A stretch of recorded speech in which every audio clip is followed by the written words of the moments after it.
Hello guys, welcome to Story Cave, where truth hides inside every tale. Before the world learned to write, stories were carved in hearts, not paper. They were whispered under moonlight, of love, betrayal, survival, and grace. And though time has changed our tongues, the lessons still burn the same. Here in Story Cave, we don't just tell stories, we remember them. Because every tale is a mirror of who we are. If you're ready for a journey that'll shake your soul and remind you why truth always finds its voice, hit that like button, subscribe to this channel, share this with someone who needs to hear it, and drop a comment telling us what you think. Now let's begin. There are moments when hunger does more than hollow the belly. It sharpens the eyes. It tunes the ears. It makes a person notice what the comfortable overlook.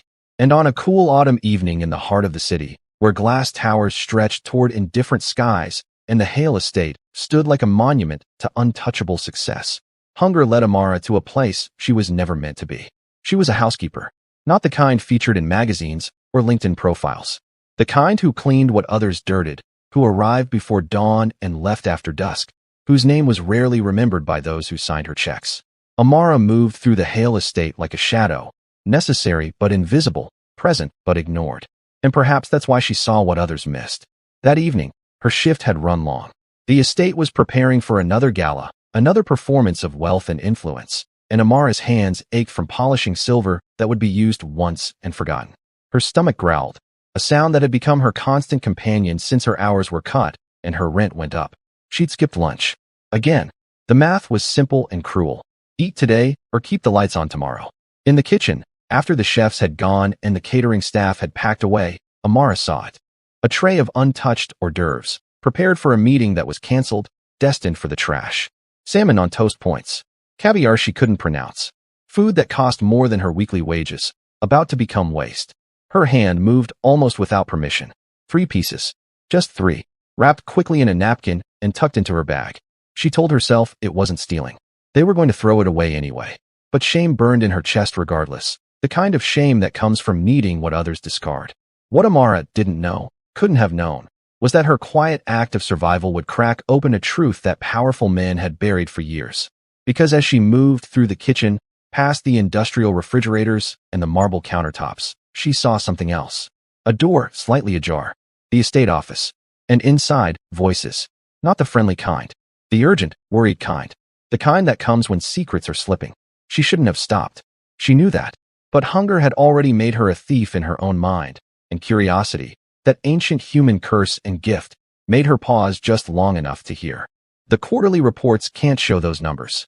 Adjust them, like we did in Sao Paulo. A man's voice, confident, entitled. Marcus, if anyone audits. Another voice, younger, uncertain. No one will audit. Richard doesn't look at operational details. He never has. He trusts us. That's the beauty of it. Amara's breath caught. Marcus Wren, the estate's chief operating officer. The man who smiled at charity galas and spoke about corporate responsibility with the passion of a preacher. And he was talking about what? Hiding numbers? Adjusting reports? She didn't understand all of it. The language of boardrooms and balance sheets was foreign to her. But she understood deception. She'd lived long enough to recognize the sound of wrong being dressed up as right. Amara moved away quickly, quietly, her heart hammering. She told herself to forget it, to mind her business, to remember her place. But the words echoed in her mind through the night, through the bus ride home to her cramped studio apartment, through the meal of stolen salmon that now tasted like ash. For 3 days, she carried those words like stones in her pockets. Heavy, uncomfortable, impossible to ignore. She watched Marcus Wren move through the estate with his easy charm, his expensive suits, his aura of unquestionable competence. She saw Richard Hale, the owner himself, the man whose name was on buildings and foundations, defer to Marcus's judgment, trust his counsel, rely on his expertise. And she thought about the workers who'd been laid off last month, the suppliers who hadn't been paid, the community center that lost its funding, all while men like Marcus wore watches that cost more than her annual salary. The question that haunted Amara wasn't whether to speak. It was whether anyone would listen. Because here's what the world had taught her. Poor people don't expose rich people. Housekeepers don't challenge executives. The invisible don't suddenly become visible just because they have something to say. Truth, she'd learned, has a price, and she wasn't sure she could afford it. But there's something about carrying another person's lie. It's like swallowing poison slowly. And Amara was tired of being sick. On the 4th day, she did something that felt both foolish and necessary. She wrote a letter. Not an email. She didn't trust the estate's network. A letter, on paper, in her careful handwriting, addressed to Richard Hale himself. She didn't have proof. She didn't have evidence. She only had what she'd heard and a growing certainty that silence made her complicit. The letter was simple. Mr. Hale, there are things happening in your company that you should know about. People you trust are not who you think they are. I overheard a conversation about hiding financial numbers. I don't know what it means, but I know it's wrong. Someone should look into Marcus Wren. Sincerely, Amara Chase, housekeeper. She left it on his desk during her morning rounds, her hands trembling, her mind screaming at her to take it back. But she didn't. She couldn't. Because sometimes, you've got this, even when you don't feel like you do. Sometimes, speaking up is the only way to stop carrying what was never yours to hold. It's okay to feel scared and brave at the same time. That's what courage actually is. Amara went back to her work, expecting nothing, hoping for everything, not knowing that her words would set in motion a reckoning that would shake the very foundations of power, privilege, and the comfortable lies that hold empires together. Richard Hale found the letter at 7 in the morning, tucked between his leather portfolio and the espresso his assistant had placed just so. He almost didn't read it.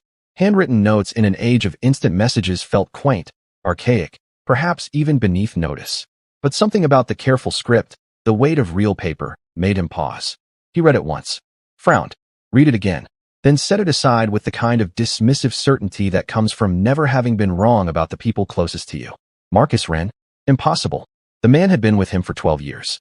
Had helped build the Hale estate into what it was today, had stood beside him through expansion, crisis, triumph. Marcus was family in all but blood, and this letter, from a housekeeper whose name he'd barely recognized, suggested that family was betrayal dressed in an expensive suit. Richard's first instinct was to throw the letter away. His second was to laugh at the absurdity. His third, which came quieter and less welcome, was to wonder why someone would risk their job to write such a thing if there wasn't at least a grain of truth buried in it. He looked at the signature again. Amara Chase, housekeeper. He tried to picture her and came up blank. How many people worked in his estate? How many moved through his world without him ever really seeing them?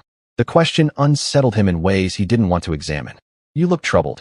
The voice came from his doorway. Marcus himself, impeccable as always in navy-tailored wool, holding his tablet like a shield of competence. Quarterly projections keeping you up? Richard watched his COO, looking for cracks in the facade, finding none. Just wondering how well I actually know the people around me. Marcus smiled that easy smile, the one that had charmed investors and intimidated competitors. That's the burden of leadership, Richard. We trust, we delegate, we hope we've chosen wisely. Speaking of which, the Sao Paulo expansion numbers just came through. Beautiful figures. I'll have them on your desk by noon. Sao Paulo.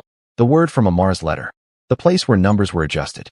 Richard felt something shift in his chest, small but significant, like the first crack in ice before the thaw. Actually, Marcus, I'd like to see the raw data. All of it. Not just the summary. For just a moment, perhaps Richard imagined it. Something flickered across Marcus's face. Surprise? Concern? But it vanished as quickly as it appeared. Of course. Though I should warn you, it's dense material. Hundreds of pages of operational minutiae. That's why we prepare the digests. I have time, Richard said. And he realized, with uncomfortable clarity, that he'd never made time before. That he'd built an empire on trust that he'd never bothered to verify. That comfort had made him lazy, and wealth had made him blind. The raw data arrived that afternoon. Marcus was right about one thing. It was dense. Spreadsheets and reports, projections and expenditures, numbers that bled together into a numbing sea of decimal points and percentage signs. Richard wasn't an accountant. He was a visionary, a deal-maker, a man who saw the big picture and left the details to people he trusted. But even a non-accountant could spot the inconsistencies. The Sao Paulo project showed profit margins that seemed impossibly high, operational costs that seemed impossibly low. And when Richard compared the detailed reports to the summaries Marcus had been presenting for months, the numbers didn't match. Not even close. Someone had been editing reality. Someone had been showing him a version of his own company that was cleaner, simpler, more successful than the truth. And that someone had access to everything. Richard felt sick. Not the physical kind. The soul kind. The kind that comes from realizing you've been played, and worse, that you made it easy. He called his personal attorney, then his private auditor. Within 48 hours, the Hale estate was under internal investigation, and Richard was learning things about his empire that made him wish Amara's letter had been wrong. Marcus Wren had been skimming. Not just skimming, orchestrating. Inflating profits by cutting corners on safety. hiding losses by delaying payments to small suppliers until they had no choice but to accept pennies on the dollar or go bankrupt, routing contracts to shell companies he partly owned. And he hadn't worked alone. 3 other executives. People Richard had promoted, celebrated, trusted. People who'd sat at his table, laughed at his jokes, toasted his success. They'd been building their own fortunes inside his, like parasites that feed while the host sleeps. The community center that lost funding? Marcus had diverted those resources to pad quarterly numbers. The workers laid off last month. Cost-cutting measures to hide operational inefficiencies. The suppliers struggling to stay afloat? Leverage, Marcus had called it in one damning email. Strategic pressure points. Richard read the audit reports in his study, the same room where he'd once celebrated becoming the youngest self-made billionaire in the city. The walls felt smaller now. The achievements felt hollow. Because here was the truth that privilege had hidden from him. His comfort had been purchased with other people's suffering. His success had been subsidized by exploitation. And he'd never asked questions because the answers might have complicated his narrative. But the hardest revelation was still coming. The one that would transform his shame into something deeper and more permanent. It came in a single line from the forensic accountant, buried in page 47 of a 200-page report. Irregularities trace back 8 years, coinciding with expansion strategies approved by CEO. Richard had approved those strategies. He'd signed off on the aggressive growth, the cost-cutting measures, the pivot to operational efficiency. He'd asked for results and hadn't questioned how they were achieved. He'd wanted to believe his company was exceptional, and so he'd chosen not to see what exceptional actually required. He hadn't personally stolen. He hadn't personally lied. But he'd created the system that rewarded those who did. He'd built a culture where loyalty meant silence, where questioning meant weakness, where the only metric that mattered was growth at any cost. Marcus Wren was guilty, but Richard Hale wasn't innocent. That night, Richard did something he hadn't done in years. He left his estate on foot, walked through the city streets as darkness fell, and saw his world with new eyes. The restaurant worker rushing between shifts. The delivery driver counting tips. The woman selling flowers on the corner, her hands rough from work that never stopped. People who'd been invisible to him, just like Amara had been invisible. People who kept his world running while he took credit for the view. He thought about the letter, about the courage it took to write it, about what Amara had risked, her job, her safety, her peace, to tell a truth that didn't benefit her at all. She'd had everything to lose and nothing to gain, and she'd spoken anyway. When Richard returned to the estate, he found himself standing outside the staff quarters, a building he'd never entered, looking for a name on a directory he'd never read. Amara Chase, Unit 12. He knocked. When she opened the door, the shock on her face was complete. The owner of the Hale estate didn't visit housekeepers. The powerful didn't seek out the powerless. And yet here he was, humbled and haunted, standing in a doorway holding a truth he could no longer deny. I read your letter, Richard said quietly. You were right. About everything. And I need to know what it took for you to write it. Amara stared at the man in her doorway as though he were a hallucination. Richard Hale, in her cramped studio apartment, standing between her second-hand furniture and her walls that needed paint she couldn't afford. The distance between their worlds had never felt so vast or so fragile. Mr. Hale? She didn't know how to finish. Apology? Explanation? Fear still lived in her throat, even now. May I come in? He asked, and the humility in his voice was so unexpected that she stepped aside without thinking. He entered slowly, taking in the space with eyes that seemed to be learning how to see. The hot plate because the stove didn't work. The towel stuffed under the door to keep out drafts. The photographs on the wall of people who loved her but couldn't help her. Richard sat in the only chair without being invited, suddenly exhausted in a way that money couldn't fix. What did it cost you, he asked. To write that letter. To speak up when you had every reason to stay silent. I need to understand. Amara lowered herself to the edge of her bed, the only other place to sit. Everything, she said simply. It could have cost me everything. This job is all I have. No savings. No safety net. One wrong move, and I'm on the street. But I kept thinking about those workers who got laid off. People with kids. People like me. And I kept seeing Marcus Wren's watch, the one that costs more than I make in a year, and I couldn't carry the weight of knowing and not saying. Richard closed his eyes. I should have seen it. I should have known. How could you? Amara's voice was soft but direct. You weren't looking. Rich people don't see poor people, Mr. Hale. We're furniture. We're functions. We keep your world clean and running, but we're not real to you. Not really. The words should have felt like an attack, but they landed like truth. And truth, Richard was learning, hurt worse than any accusation. Tell me, he said. Tell me what I haven't seen. So Amara told him. About Rosa, The cleaning woman who'd worked at the estate for 15 years and was let go without severance, without explanation, 3 weeks before she qualified for retirement benefits. About James, the maintenance worker who injured his back on the job and was fired for missing too many shifts while he recovered without proper medical coverage.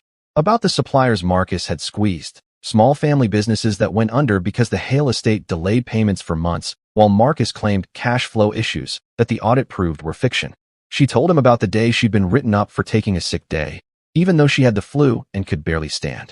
About how the staff had been forbidden from eating any food from the estate kitchens, even the food destined for garbage, because it set bad precedent. About how they'd all been required to sign new contracts cutting their hours and benefits, with the unspoken understanding that refusing meant being replaced. We were told the company was struggling, Amara said, that we all had to sacrifice, and then we'd see the gala expenses, the imported champagne, the ice sculptures, the party favors that cost more than our monthly rent, and we'd wonder what kind of struggling looks like that.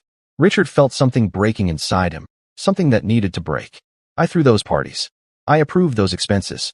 I never thought, he stopped. No, that's not true. I never thought about you at all. Any of you. I convinced myself that providing jobs was enough.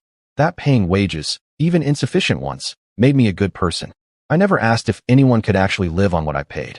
I never wondered what happened when someone got sick or fell behind. I built my comfort on your struggle and called it success. You're not the first, Amara said quietly. And you won't be the last. The system works for people like you because people like me are invisible in it. Richard looked at her, really looked, and saw what hunger had sharpened in her. Intelligence. Dignity. A kind of strength that didn't need to announce itself because it was too busy surviving. She should have been bitter. She had every right to be. But instead, she'd chosen to speak up, to risk what little she had, to tell a truth that might save others. Over the next 3 weeks, Richard learned things about his empire that unmade everything he thought he knew. The audit expanded beyond Marcus and his inner circle. It reached into every corner of the Hale estate's operations, turning over rocks that revealed entire ecosystems of exploitation he'd never noticed. The textile suppliers in Bangladesh who made the estate's luxury linens were paid so little that children worked alongside their parents just to meet quotas. Richard had touring their facilities once, years ago, and seen smiling workers in clean uniforms. He never asked what happened after the inspections ended. He never questioned why his costs were so much lower than competitors. He'd simply accepted the gift of cheap excellence and moved on. The cleaning service contracts were structured to classify workers as independent contractors, meaning the estate avoided paying benefits, overtime, or providing any job security. Marcus had pitched it as operational flexibility. Richard had called it smart business. Neither had called it what it was, a loophole designed to extract maximum labor while accepting minimum responsibility. The charitable foundation Richard had started with such pride, the one that bore his name and earned him awards for corporate citizenship, had been partially funded by diverting resources from employee pension programs. Marcus had restructured the retirement accounts, reducing employer contributions while increasing foundation donations, creating the illusion of generosity funded by workers' futures. Every success story had a shadow. Every achievement had a cost. Every triumph stood on someone else's sacrifice. And Richard had built his identity on those triumphs without ever acknowledging the scaffolding of suffering that held them up. The knowledge sat in him like poison. He couldn't eat, couldn't sleep. He'd walk through the estate and see the marble floors Amara polished on her knees, the chandeliers James had hung while risking injury without proper safety equipment, the gardens Rosa had maintained for 15 years before being discarded like the weeds she pulled. His wealth felt obscene now, not because wealth itself was wrong, but because his had been accumulated through a calculated blindness. He'd built walls between himself and the people whose labor sustained him, walls made of policy and procedure and willful ignorance. And those walls had allowed him to sleep peacefully while others struggled to survive. Marcus Wren and the other executives were fired, then prosecuted. The evidence was overwhelming, damning, impossible to deny. They'd stolen millions. They'd falsified documents. They'd built their fortunes on fraud. But Richard couldn't celebrate the justice, because he kept returning to that line in the audit report, strategies approved by CEO. He'd created the conditions. He'd demanded the results. He'd rewarded the behavior without questioning the methods. Marcus had been the architect of corruption, but Richard had laid the foundation and paid for the construction. One evening, Richard found himself back at Amara's door. She opened it looking tired, older somehow, though only weeks had passed. "I'm shutting it down," he said without preamble. "The restructuring. The contractor classifications. All of it. Everyone's getting real employment contracts, benefits, back pay for what was stolen. But that's not enough. It doesn't fix what I've built. It doesn't undo the damage. Amara studied him. What do you want from me, Mr. Hale? Forgiveness? Permission to feel better about yourself? No, Richard said, and meant it. I want to know what justice actually looks like. Because I don't trust my own judgment anymore. Justice, Amara told him, doesn't start with grand gestures. It starts with seeing people as they are, not as you need them to be. It starts with listening to the voices you've trained yourself to ignore. It starts with understanding that power isn't just what you do with what you have. It's recognizing how you got it in the first place. Over the following months, something shifted in the architecture of the Hale estate. Not just policies and contracts, though those changed too. Something deeper. Something harder to quantify, but impossible to miss. Richard Hale began showing up in places owners don't typically go. He sat in the break room during staff lunches, not to supervise but to listen. He learned that Maria's son had autism and the special school he needed cost more than her salary could cover. He discovered that David had been sleeping in his car for 3 weeks after an eviction, too ashamed to tell anyone, still showing up for every shift. He heard about the impossible choices people made every day, medicine or groceries, rent or heat, dignity or survival. And he began to understand that Amara hadn't just exposed corruption. She'd held up a mirror to his soul, and the reflection was unbearable. You're doing this wrong, Amara told him one afternoon. She'd been promoted, though she'd resisted, uncomfortable with the visibility. Richard had insisted she join the Ethics Oversight Committee being formed to rebuild what Marcus had corrupted. Now they sat in what used to be Marcus's office, surrounded by reports and reform proposals. Richard looked up, startled. Wrong how? You're trying to fix the system from the top down, writing new policies, creating new oversight. But you're still the one making all the decisions. You're still the one with all the power. You haven't actually changed the structure. You've just made yourself a more benevolent king. The words stung because they were true. Richard had been so focused on doing good that he hadn't stopped to question whether he should be the one deciding what good looked like. Then tell me, he said, and the vulnerability in his voice was absolute. Tell me how to do this right. Amara leaned back, considering. You give up control. You share power. You put people who've been harmed by the system in charge of rebuilding it. You make me and people like me your partners, not your projects. And you accept that real change means you won't always get the final say. Richard felt the fear rise in him, instinctive and revealing. Give up control? Share power? Everything in him resisted. He'd built this empire. He'd taken the risks. He'd earned the right to lead. Hadn't he? But then he thought about what his leadership had created. The exploitation. The suffering. The careful blindness that let him sleep while others went hungry. And he realized that holding on to power because he'd earned it was just another way of saying that nothing fundamental needed to change. Okay, he said quietly. Tell me what that looks like. What it looked like was uncomfortable. For Richard, at least. Amara insisted on bringing in workers from every level of the organization. Housekeepers, maintenance staff, security guards, kitchen workers, to sit on the board that would redesign employment practices. Not as advisors. As decision-makers with equal votes. The existing board members were horrified. You can't give housekeepers voting power over company policy. One executive sputtered during a meeting. They don't have the expertise. The business training. The what? Amara interrupted, her voice steel-wrapped in silk. The right to have opinions about their own lives? The intelligence to know what they need? The humanity to deserve a voice? The executive fell silent, but his expression said what his mouth wouldn't. Yes, exactly that. Richard watched the exchange and saw himself 6 months earlier. Comfortable. Certain. Convinced that good intentions were enough and that leadership meant knowing better than everyone else. He'd been that executive. In some ways, he still was. But Amara's mirror showed him something else now. A man choosing between the legacy he wanted and the truth he needed. The proposal passes, Richard said. Equal representation. Equal voting power. And if that makes some of you uncomfortable, then examine why someone else's equality feels like your oppression. 3 executives resigned that week. Richard didn't try to stop them. The people who couldn't imagine sharing power were the same people who'd looked away while Marcus built his empire of exploitation. Their departure was cleansing, painful, and necessary like surgery. But the real transformation happened in smaller moments. In the meeting where Rosa, reinstated with full back pay and restored pension, explained why retirement security mattered more than performance bonuses. In the conversation where David described how sleeping in his car had taught him that poverty isn't a moral failure, but a structural trap. In the day Amara presented a profit-sharing proposal that would redirect millions from executive compensation to worker ownership. This will cost you personally, she told Richard, laying out the numbers. Your wealth will decrease significantly. You'll still be rich by any reasonable measure, but you won't be a billionaire anymore. The money will go to the people who actually create the value. The question is whether you can live with that. Richard looked at the proposal, at the numbers that represented his net worth declining, his status shifting, his place in the world's hierarchy dropping.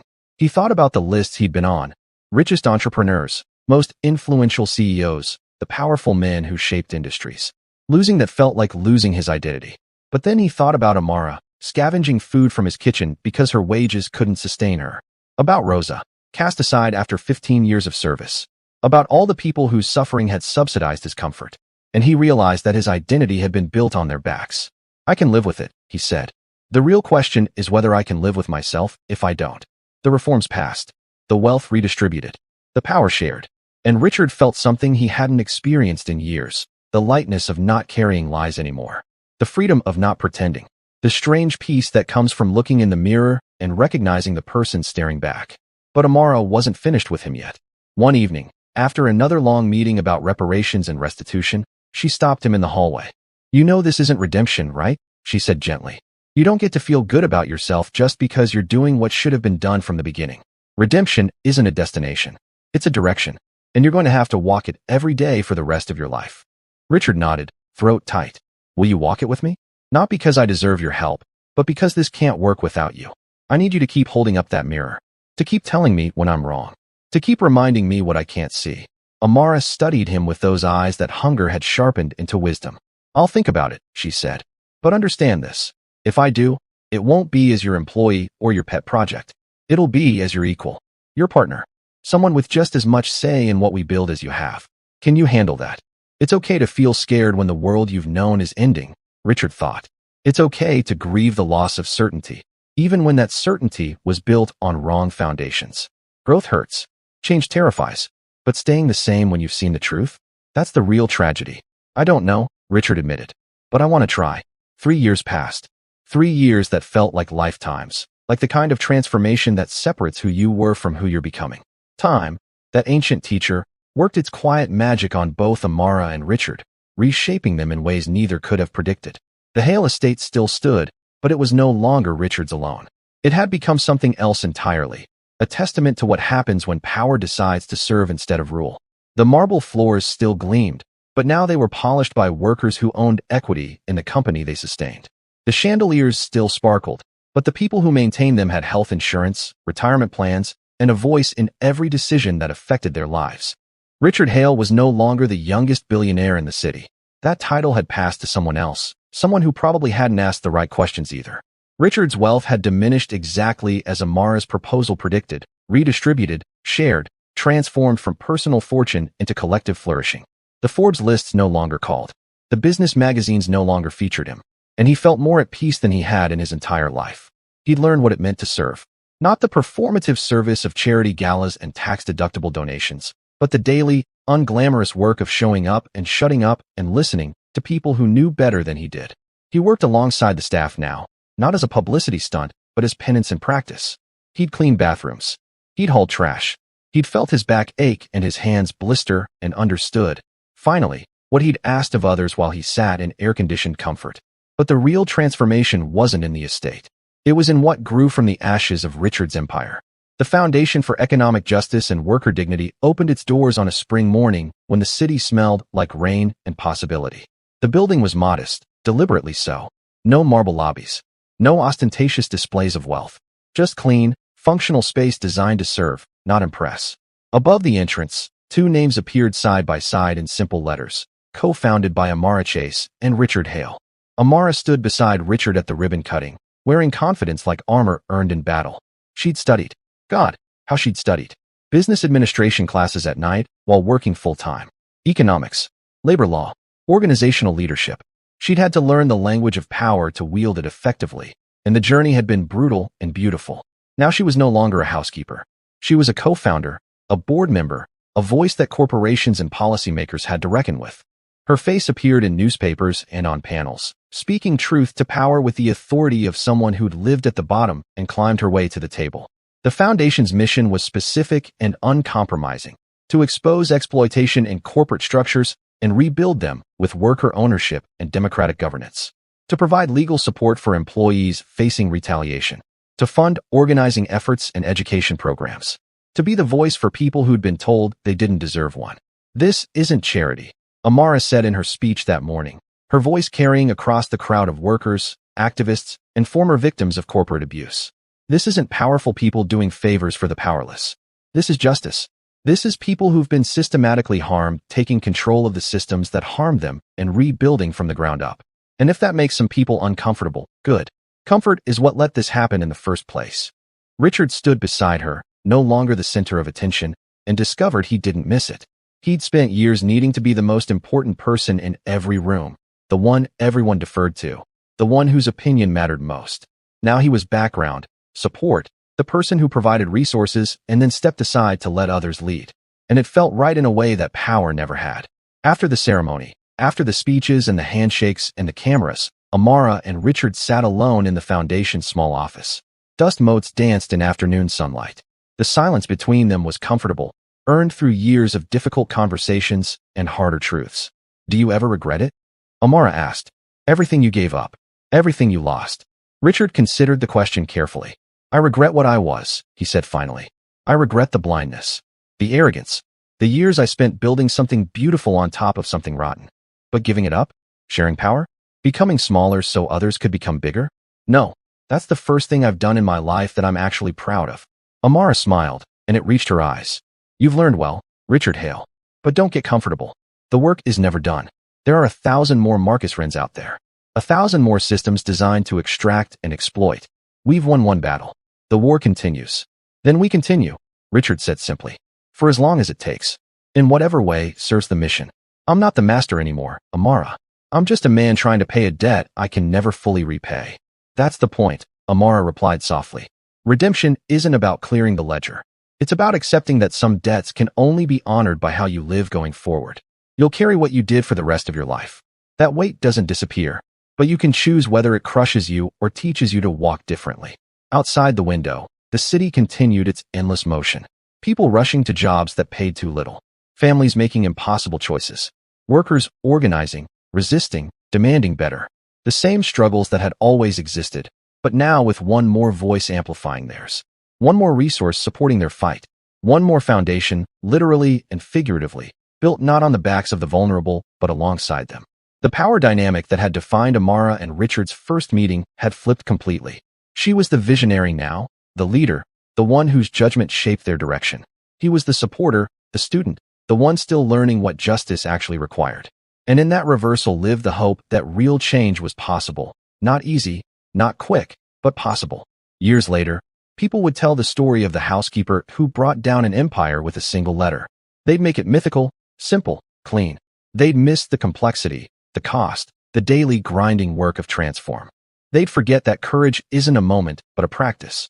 That redemption isn't a destination, but a direction. That justice isn't given, but taken and built and defended every single day. But Amara and Richard would remember. They'd carry the truth in their bones, in their scars, in the foundation they built together from the ruins of what privilege destroyed. And they'd keep walking forward, master and servant no more, just two people trying to build a world where no one has to scavenge food from their employer's kitchen, while executives wear watches worth more than lives. That's the story. That's the truth. That's what happens when hunger sharpens eyes enough to see, and when power finally learns to serve. So what does this story teach us? That silence protects the guilty and courage speaks for the voiceless. That wealth built on others' suffering is poverty of the soul. That real power isn't dominion over people, but partnership with them. That redemption costs everything comfortable and gives back everything meaningful. You've got this, wherever you are in your own journey. Whether you're Amara finding your voice or Richard finding your conscience, the direction you choose matters more than where you started. It's okay to be scared. It's okay to be uncertain. Just don't be silent when you see wrong. Don't be comfortable when others suffer for your ease. Speak up. Show up. Build something better. If this story moved you, hit that like button. Subscribe to Story Cave so you don't miss the next tale that might change how you see the world. Share this with someone who needs to hear it. We all know an Amara or a Richard. And drop a comment telling us, what would you have done? When have you had to choose between comfort and truth? Till the next story, stay wise, stay kind, and keep your light burning.